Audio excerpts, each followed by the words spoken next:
this is author Tim Brown of the book Uncommon Athletes, and I'm also on staff with the Fellowship of Christian Athletes in Central Ohio.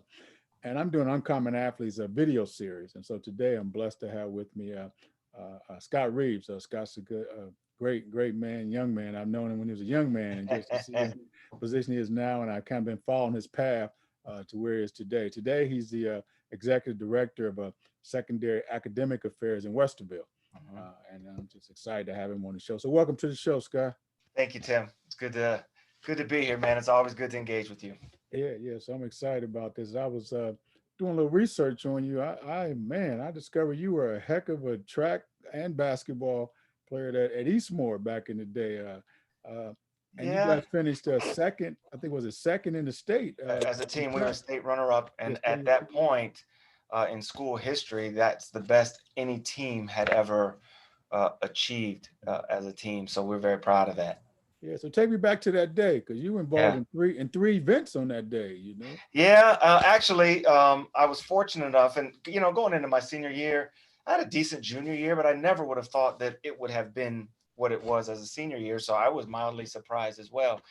And we had great coaches, Coach Watts.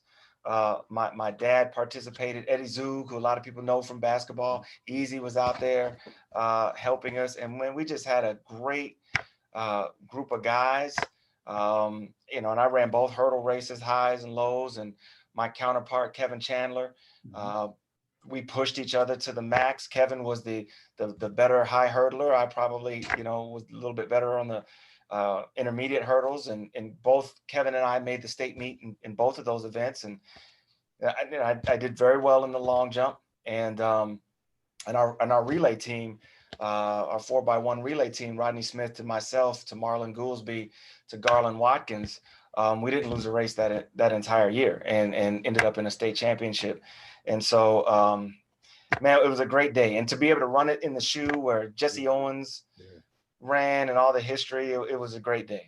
Yeah, that's good stuff. So you went on to Ohio State on a track scholarship. Yep. And I was reading that you ended up walking onto the basketball team. How'd that transition happen? Yeah, and that was kind of interesting. So I would say the other two schools that were recruiting me quite a bit were Kent State and Miami of Ohio. And I actually was very tempted to go to Kent State. And Kent State actually was offering me more money than Ohio State was.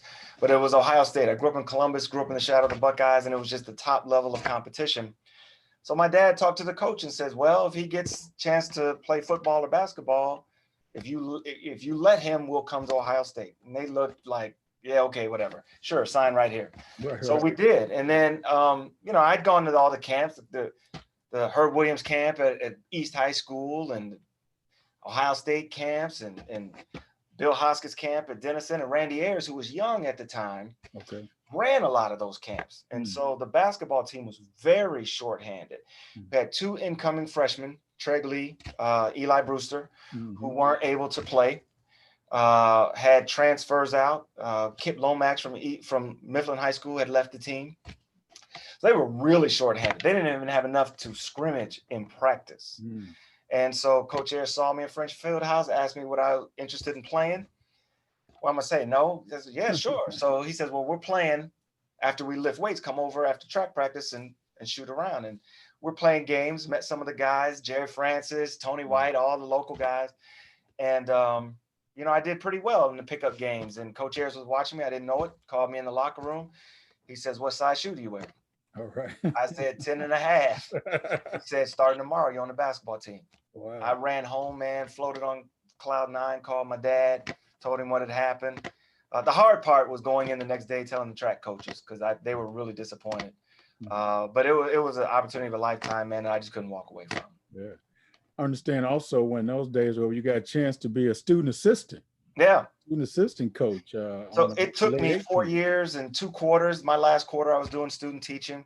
So in my 5th year of school, Coach Ayers allowed me to be a student assistant coach. I think that's what really launched me into going to be the high school coach that I was for a short time, and being able to see how they did it behind the scenes, what they talked about at halftime, how they prepared their practice plans, what do they look for when they watch film. So I'm very grateful for Coach Ayers of still letting me be a part of that program in '92. Yeah, how was that Elite Eight experience? And that was a team with Jimmy It was Jackson great. and those guys. Actually, I graduated at the end of winter quarter. Ohio State was still on quarter. So I graduated in March Mhm. and celebrated with my family, and then took off and headed to Cincinnati because they played in Cincinnati the first round. I think they beat, I don't know if it was North Carolina. They played North Carolina and Lexington, then went back to Kentucky. And man, it was heartbreaking because we really felt like not only did we feel like we were a Final Four caliber team and had been ranked number 2 most of that year, Right. but with the other teams that were in our path, Cincinnati would have been the semifinal matchup. We felt we matched up really well with them, and there was a lot of hype because we played those guys in Worthington League all the time. Right. So you had Nick Van Exel and guys like that. Man, those guys, we were looking forward to that. And then we felt that we matched up man for man with what Duke had on the floor. That our personnel matched up with them, but such as the NCAA tournament, it wasn't a B, and the Fab Five, had a great last 2 minutes of the game in overtime, and were able to pull it out and chart their own path. Yeah. And so from there, you made your transition into teaching and coaching. Mm-hmm. What lessons did you take away from your Ohio State experience that you bring to your coaching at the high school level? One of the things that I think was a great benefit to me, and I got to see how Gary Williams did it, who ultimately went on back to his alma mater, Maryland, won national championship, and Coach Ayers and how they structured their practices. And I think that the lessons that I learned on how to structure a practice to get to maximize what students are doing every day in practice, and the discipline of the fundamentals, from the jump stops to the bounce passes to using the square at a 45-degree angle, because they had the talent.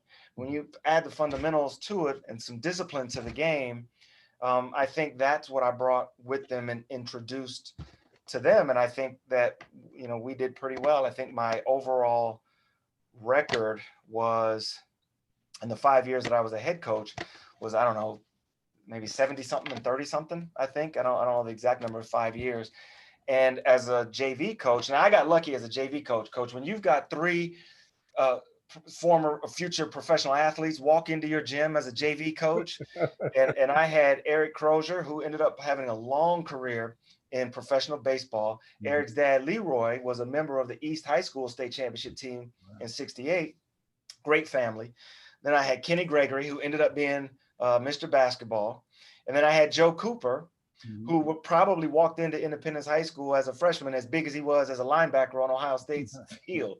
Right. So we did well. We went 2 years and only lost 2 games in 2 years. So yeah, you're truly blessed with that experience. Yeah, it was some Jimmys and Joes with those X's and O's, man.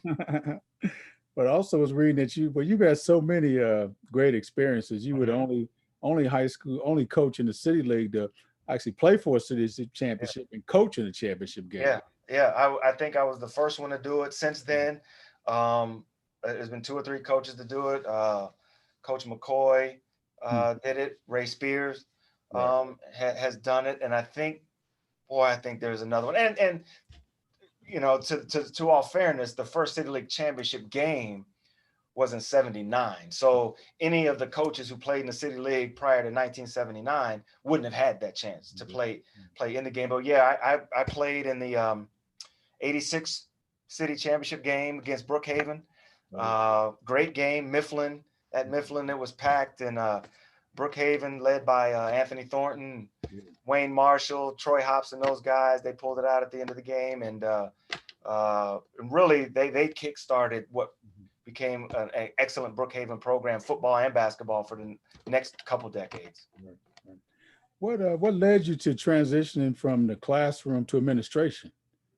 To be honest, man, I was always torn. And my last year coaching at Independence was the best statistical year I had. I had a great group of guys.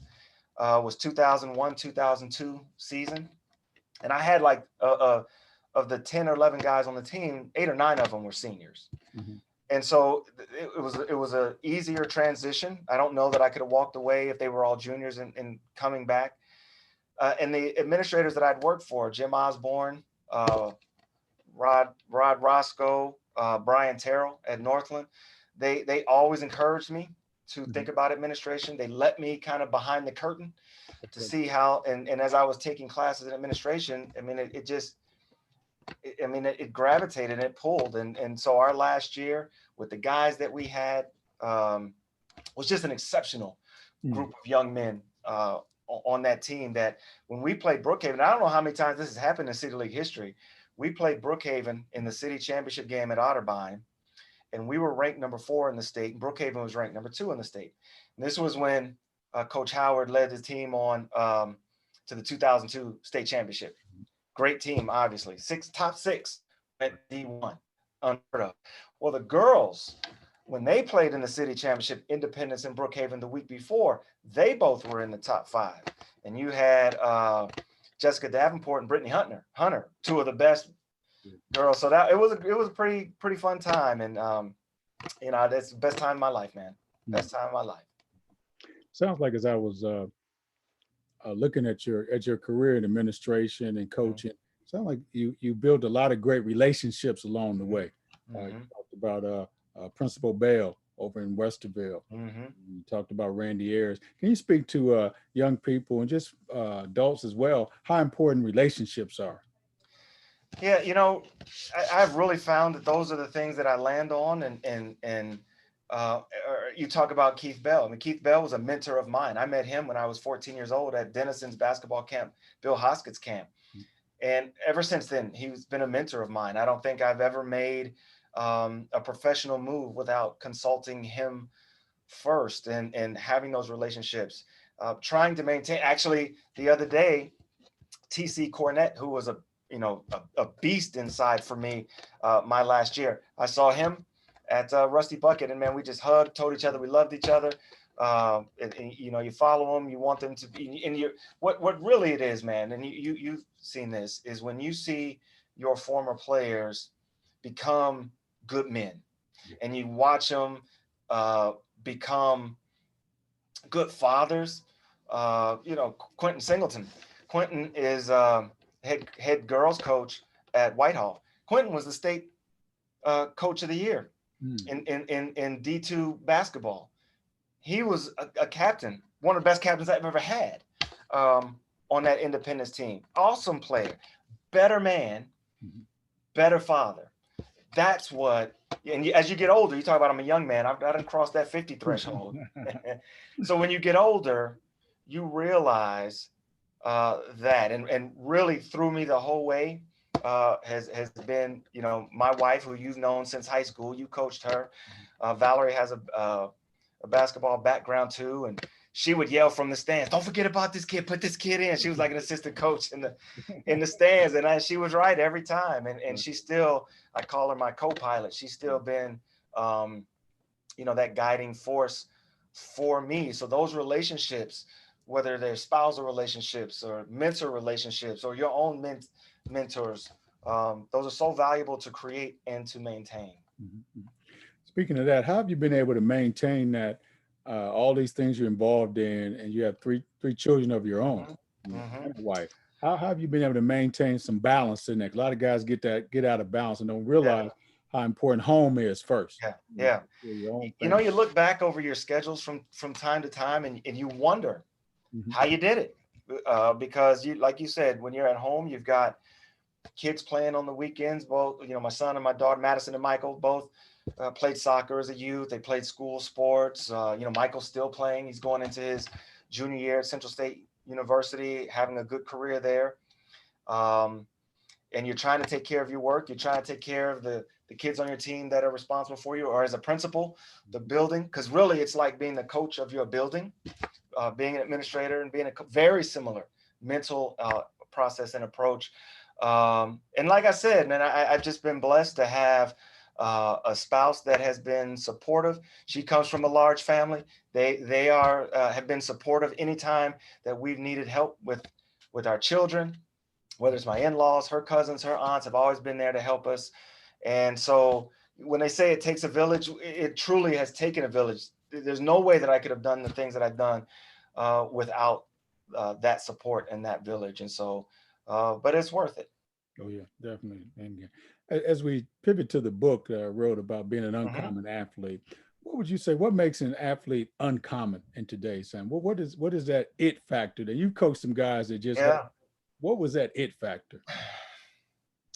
You know, you kind of walk through a journey in your book. You talk about, your name and having that confidence and that swag and all of those things. And some of the better players that I've had, some of the better players I've watched, I'm now able to watch some of my players, kids play. Yeah. Um, and I think one is the values that they walk away with from home.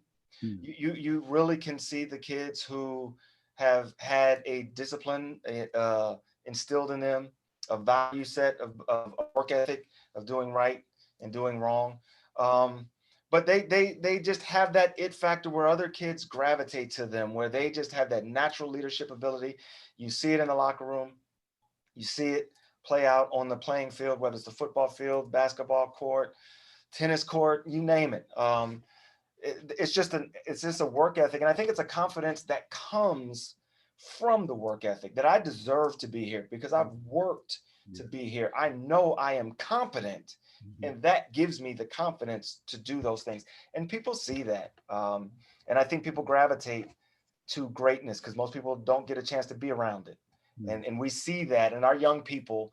Probably, especially the dynamic of young men and women we're talking about here, our young athletes have the ability to be around greatness in the athletic field, and transferring that into your life is the trick. Mhm. Yeah, and I know you're big on academics. Hmm. You know, Hmm. could you speak to these young guys and young ladies how important it is to be a not just a great athlete, but not neglecting the student part and the Yeah, doors that part can open and up. it's you're and you know this, Coach Brown, as you've gone through life, your brawn, your athletic talent will fade. Mhm. Father Time is undefeated. Yeah. And it's not your brawn that is going to sustain you in life. It is your brain. And Mm. the most valuable gift that you could give yourself is a high quality education, because that gives you choices. That allows you, number one, it gives you the choice to maybe move into an area and spend your life doing something that you enjoy, that you find value from, that motivates you when you get out of bed, that you love what you go and are able to do, and sometimes can't even believe you get paid to get do it. Well, education affords you those opportunities, because you hear about, I listen now, like I can't believe these announcers when they talk about LeBron James, like he's 35, boy, he's old. I'm like, man, do you know what I would give to be 35 for one more week? You kidding me? I'd be out on that court thinking I'm Michael Jordan or somebody out there. So that fades. It's your mind, it's what you've learned, it's the skills that you've acquired that are going to sustain you for the rest of your life, that you hope it is a very long life. And these young men and women aspire to go to college. Well, you've got to be able to one, get there and be successful when you're there. So you've got to prepare yourself. Learning is a lifelong endeavor. Even when you get a job, you've had jobs Mm. where you've had to learn, once you got the job. So the learning never stops. And so it's very valuable. The time you put in on the court, you should put in with your mind as well. Good, good. That's good stuff. I know you transitioned into being a broadcaster. You Yeah. sound like a broadcaster there. Well, because I learned how to run my mouth. I tell you, you talk about Clark Kellogg. Clark, I reached out to some guys when I was able to do some radio for OHSAA. Yeah. I reached out to the Buckeye fraternity. Jim Jackson, he's now with Fox Sports. I got some pointers from him. Ronnie Stokes has been on the radio forever. Mhm. Ronnie sat me down and gave him some tips, and Clark did as well, and especially from the TV piece and the radio. And it was, Clark paints it in such a beautiful way, and Yeah. Clark just very simply said, he says, when you're doing TV, they can see what's happening.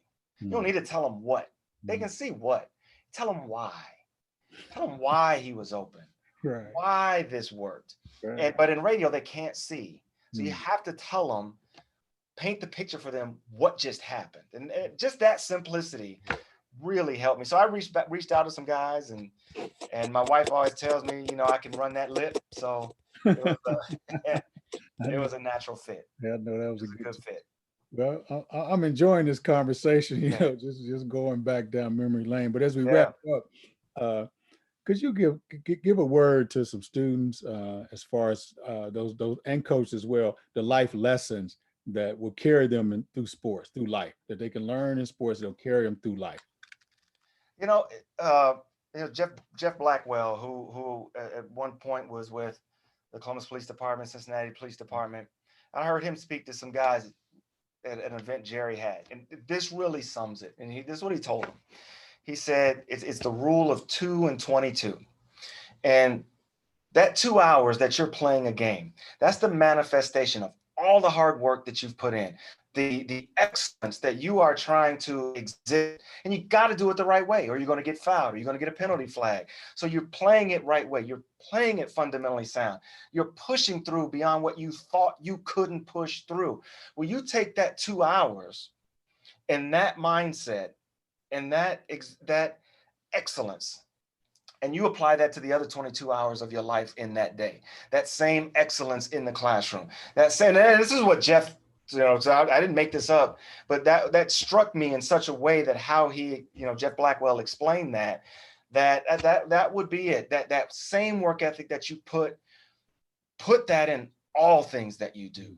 Put that in your hobbies, your friends, your family relationships, and all of those things. And sometimes it's hard. Practice is hard sometimes. Sometimes you just say, man, forget it today. I don't want to do another sprint. I don't want to do another suicide or a gasser. My body is aching and sore. I need to take a day. But athletics teaches you to dust yourself off when you get knocked down and keep going and keep persevering. And that's what life is about. Just keep going. Keep going. I'm gonna leave it at that because I can't follow that. That was great. Yeah, that was awesome. Yeah. But I want to thank you for your time and your words of encouragement. And you were true I appreciate it. Thank you, and thank you for what you do. We've had you in Westerville. You've done some amazing work. Well, with our young men, is definitely some young men's lives are changed the better for the work that you do personally, and the time that you spend for the the books that you created as a guidepost for them. So it's an honor for me to be here. So thank you for what you do. Okay. All right, Scott. Well, I appreciate you. And I pray you enjoy the rest of the day. Be blessed. All right, man. You too.